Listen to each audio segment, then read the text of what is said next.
Welcome, dear listeners, to another enchanting tale from the annals of our grand library. Today, we bring you a story of loyalty, wisdom, and the power of promises, titled Faithful Johannes.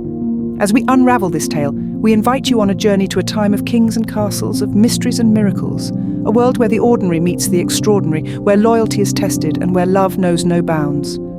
So sit back, relax, and let your imagination run wild as we embark on this magical journey.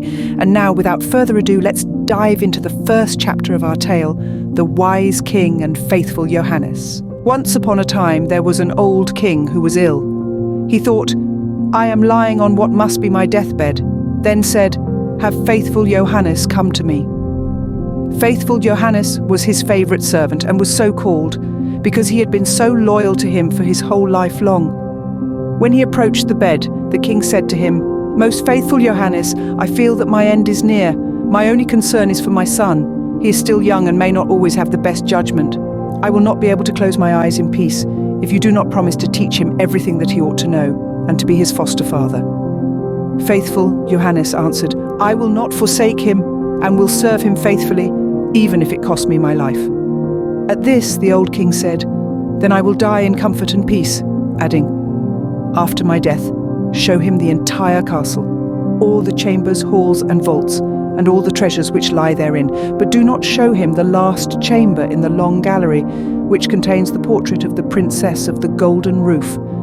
If he sees that picture, he will fall violently in love with her, will fall down unconscious, and will put himself at great risk for her sake. You must protect him from that." After Faithful Johannes had once more given his promise to the old king about this, the latter said no more, but laid his head on his pillow and died.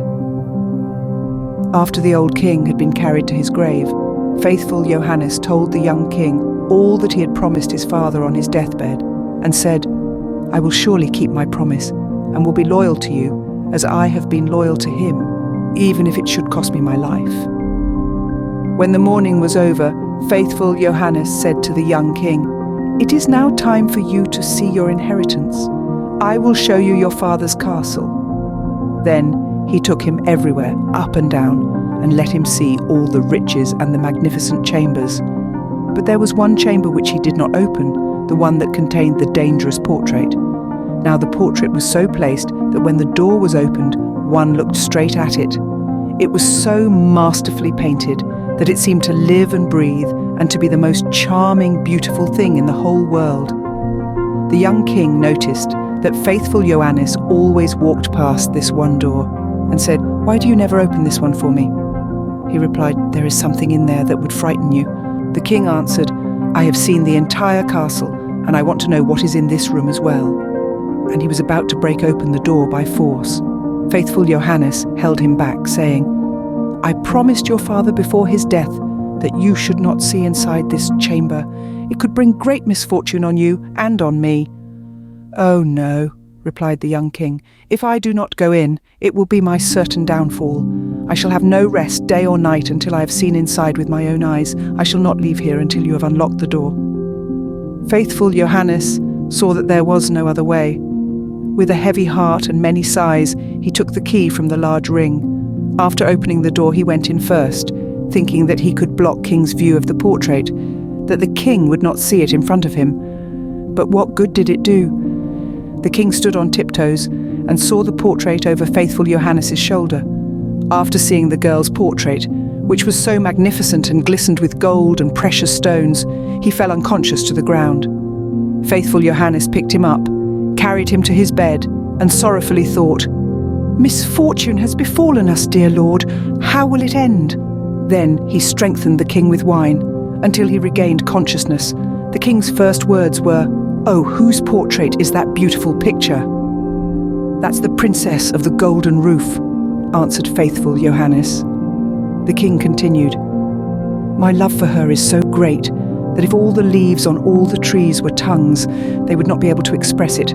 I will risk my life to win her. You are my most faithful Johannes. You must help me." The faithful servant thought to himself for a long time how to approach the matter, for it was difficult even to come into view of the king's daughter. Finally he thought of a way and said to the king, "Everything which she has about her is of gold. tables, chairs, dishes, cups, bowls, and household implements. Among your treasures are 5 tons of gold. Have the royal goldsmiths fashion 1 ton into all manner of vessels and utensils, into all kinds of birds, wild beasts, and strange animals. She will like these things, and we will go there with them and to try our luck."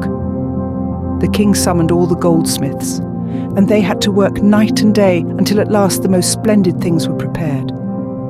When everything had been loaded on board a ship, Faithful Johannes disguised himself as a merchant, and the king had to do the same thing in order to make himself quite unrecognizable. Then they sailed across the sea and sailed on until they came to the city where the princess of the golden roof lived. Faithful Johannes had the king stay behind on the ship and wait for him. "Perhaps I shall bring the princess with me," he said. "Therefore see that everything is in order. Have the golden vessels set out and the whole ship decorated." Then he put all kinds of golden things into his apron, went on shore, and walked straight to the royal castle. When he entered the courtyard of the castle, a beautiful girl was standing there by the well with 2 golden buckets in her hand, drawing water with them. She was just turning around to carry away the sparkling water when she saw the stranger and asked who he was. He answered, "I am a merchant," opening his apron and letting her look in. "Oh, what beautiful golden things!" she cried, putting her buckets down and looking at the golden wares one after the other. Then the girl said, "The princess must see these things. She takes such great pleasure in golden things that she will buy all you have." Taking him by the hand, she led him upstairs, for she was the princess's chambermaid. When the princess saw the wares, she was quite delighted and said, "They are so beautifully made that I will buy them all from you." But Faithful Johannes said, "I am only the servant of a rich merchant. The things I have here are not to be compared with those my master has in his ship.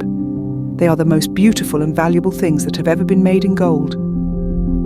When she wanted to have everything brought up to her, he said, "There is so much that it would take a great many days to do that, and so many rooms would be required to exhibit them, that your house is not big enough." This made her all the more curious and desirous, so at last she said, "Take me to the ship. I will go there myself and see your master's treasures." Faithful Johannes happily led her to the ship, and when the king beheld her, he saw that she was even more beautiful than the portrait, and he thought that his heart would surely break. Then she boarded the ship, and the king led her inside. But Faithful Johannes remained with the helmsman and ordered the ship to be pushed off, saying, "Set all the sails and fly like a bird in the air." Inside, the king showed her the golden vessels, every one of them, and also the wild beasts and strange animals. Many hours went by while she was looking at everything, and in her delight she did not notice that the ship was sailing away. After she had looked at the last item, she thanked the merchant and wanted to go home. But when she came to the side of the ship, she saw that it was on the high seas far from land and speeding onward at full sail. "Oh!" she cried in alarm. "I've been betrayed! I've been kidnapped and have fallen into the power of a merchant. I would rather die!" Taking her by the hand, the king said, "I am not a merchant. I am a king, and of no lower birth than you are. If I have tricked you into coming with me, it's only because of my great love for you. The first time I saw your portrait, I fell to the ground unconscious." When the princess of the golden roof was comforted when she heard this, her heart yielded to him, and she willingly consented to marry him.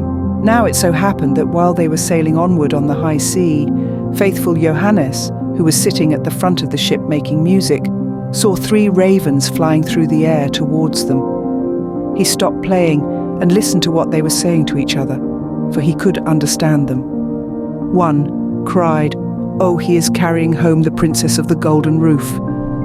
"Yes," replied the second, "but he doesn't have her yet." The third one said, "Yes, he has her. She's sitting beside him in the ship." Then the first one began again, crying, "What good will that do him? When they reach land, a chestnut horse will leap forward to meet him, and the prince will want to mount it. But if he does that, it will leap up into the air with him, and he will never see his bride again." The second one spoke, "Is there no escape?" "Oh yes, if someone else quickly mounts it, takes the gun from its saddlebag, and shoots the horse dead, then young king will be rescued. But who knows that? And if anyone does know it and tells it to the king, he will be turned to stone from his toes to his knees." Then the second raven said, "I know more than that. Even if the horse is killed, still the young king will not keep his bride." When they enter the castle together, a ready-made wedding shirt will be lying there on a platter. It will appear to be woven of gold and silver, but it is nothing but sulphur and pitch. If he puts it on, it will burn him to the very marrow and bone. The third one spoke. Is there no escape at all? Oh, yes, replied the second raven.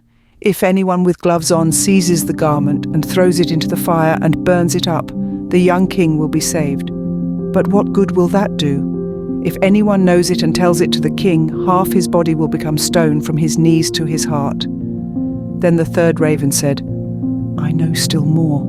Even if the wedding shirt is burned up, still the young king will not have his bride. After the wedding, when the dancing begins and the young queen is dancing, she will suddenly turn pale and fall down as if dead. If someone does not lift her up and draw 3 drops of blood from her right breast and spit them out again, she will die. But if anyone who knows that reveals it, his entire body will turn to stone, from the crown of his head to the soles of his feet. After the ravens had thus spoken, they flew away. Faithful Johannes had understood everything well. From that time forth he became quiet and sad. For if he concealed what he had heard from his master, it would bring misfortune to the king. But if he revealed it to him, then he himself would have to sacrifice his life. Finally he said to himself, I will save my master, even if it brings destruction on myself. When they landed, what the raven foretold did indeed happen, and a magnificent chestnut horse sprang forward. Excellent, said the king. He shall carry me to my castle. He was about to mount it when Faithful Johannes pushed in front of him, quickly jumped onto the horse, drew the gun from its saddlebag and shot the horse. The king's other servants, who were not very fond of Faithful Johannes, shouted, How shameful to kill the beautiful animal that was to have carried the king to his castle. But the king said, Hold your peace and leave him alone. He is my most faithful Johannes. Who knows what good may come of this? They entered the castle, and in the hall there stood a platter on which lay the wedding shirt that appeared to be made of gold and silver. The young king went towards it and was about to take hold of it, but Faithful Johannes pushed him away, seized it with gloves, carried it quickly to the fire, and burned it up. The other servants began to murmur again, saying, Look, now he is even burning up the king's wedding shirt. But the young king said, Who knows what good he may have done? Leave him alone, he is my most faithful Johannes. And now the wedding took place. The dance began with the bride also taking part. Faithful Johannes was watchful and looked into her face. Suddenly she turned pale and fell to the ground as if she were dead. He ran quickly to her, picked her up and carried her into a chamber. He laid her down, then knelt and sucked 3 drops of blood from her right breast and spat them out. Immediately she breathed again and regained consciousness. The young king saw what had happened, and not knowing why Faithful Johannes had done it, grew angry and shouted, Throw him into prison! The next morning Faithful Johannes was condemned and led to the gallows. Standing high on the platform and about to be executed, he said, Everyone who is condemned to die is permitted before his end to say one last thing. May I too have this right? Yes, answered the king, you are granted this right. Faithful Johannes said, I have been unjustly condemned and have always been loyal to you. And he related how he had heard the conversation of the ravens at sea and how he had had to do all these things in order to save his master. Then the king cried, Oh, my most faithful Johannes, pardon, pardon, bring him down. But as Faithful Johannes spoke the last word, he fell down lifeless and turned to stone. This caused the king and the queen great grief, and the king said, Oh, I have rewarded him very badly for his great loyalty. He then ordered the stone figure to be taken up and placed in his bedroom next to his bed. Every time that he looked at it, he wept, saying, Oh, if only I could bring you back to life again, my most faithful Johannes. Some time passed, and the queen bore twins, 2 sons who grew fast and were her delight. Once, when the queen was at church and the 2 children were sitting beside their father and playing, he again looked sadly at the stone statue and said, Oh, if only I could bring you back to life again, my most faithful Johannes. Then the stone began to speak and said, You can bring me back to life again if you will in return give up what is dearest to you. The king cried, For you I will give up everything I have in the world. The stone continued, If you will cut off the heads of your 2 children with your own hand, then sprinkle their blood on me, I shall be restored to life." The king was horrified when he heard that he would have to kill his own dearest children, but he thought of Faithful Johannes' great loyalty and how he had died for him, then drew his sword and with his own hand cut off the children's heads. And when he had smeared the stone with their blood, it returned to life, and Faithful Johannes stood before him, again healthy and well. He said to the king, "Your loyalty shall not go unrewarded." Then taking the children's heads, he put them on again, then rubbed the wounds with their blood, at which they became immediately whole again, and jumped about and went on playing as if nothing had happened. The king was overjoyed. When he saw the queen coming, he hid Faithful Johannes and the 2 children in a large chest. When she entered, he said to her, "Have you been praying in the church?"